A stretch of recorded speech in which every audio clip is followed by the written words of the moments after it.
Oke, Bismillahirrahmanirrahim. Assalamualaikum warahmatullahi wabarakatuh, and good morning, everyone.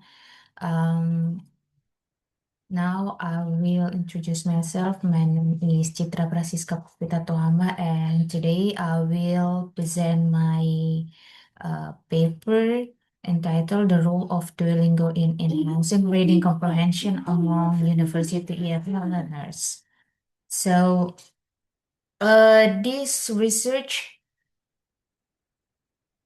yeah, there are some point here that I can share to you. The first one is about the scope of my design. So this is about the systematic review approach.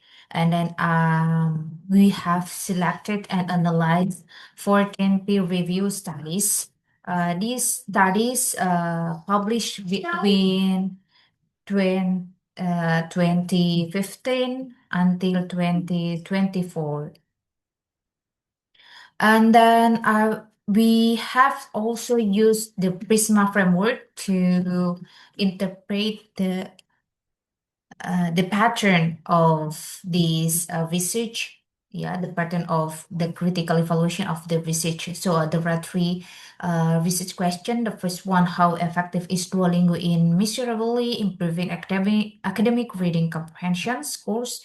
And the second, what pedagogical factors and learner-related perception influence its success or limitation in academic context. And the third, what practical recommendation can we provide for integrating Duolingo into EFL curricula at the higher education level?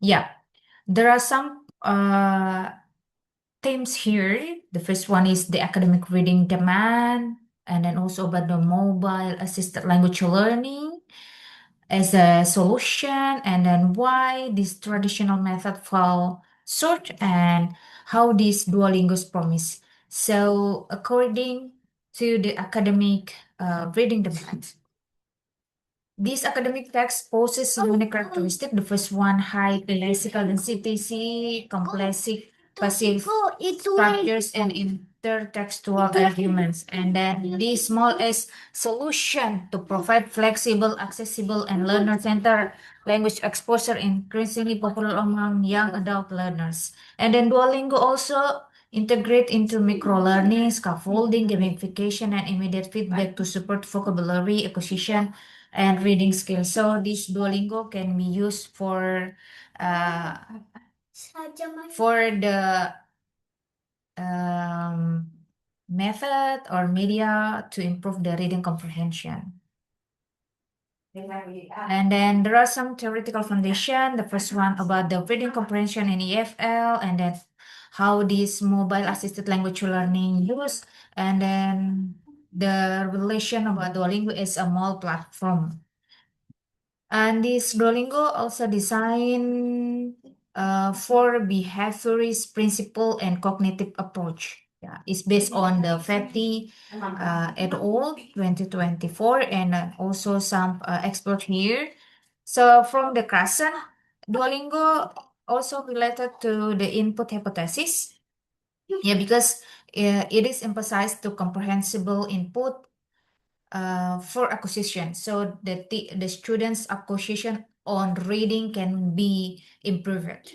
Uh, because reading comprehension basically based on the interactive model, and then also between the bottom up and top down process. So it is related to how this Duolingo can be implemented and can be used for the students.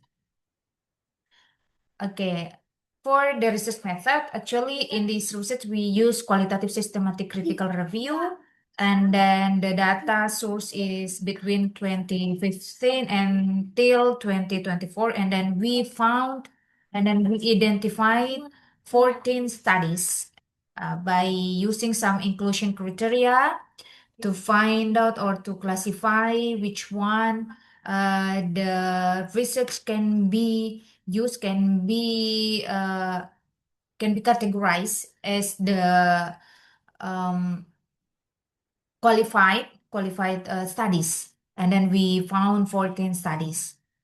And then the results show the first one, the finding one, pedagogical affordance of Duolingo. In here, we found that Duolingo can be as adaptive scaffolding. Yes, based on the result of identifying these 14 studies. So the first finding is pedagogical affordance of Duolingo.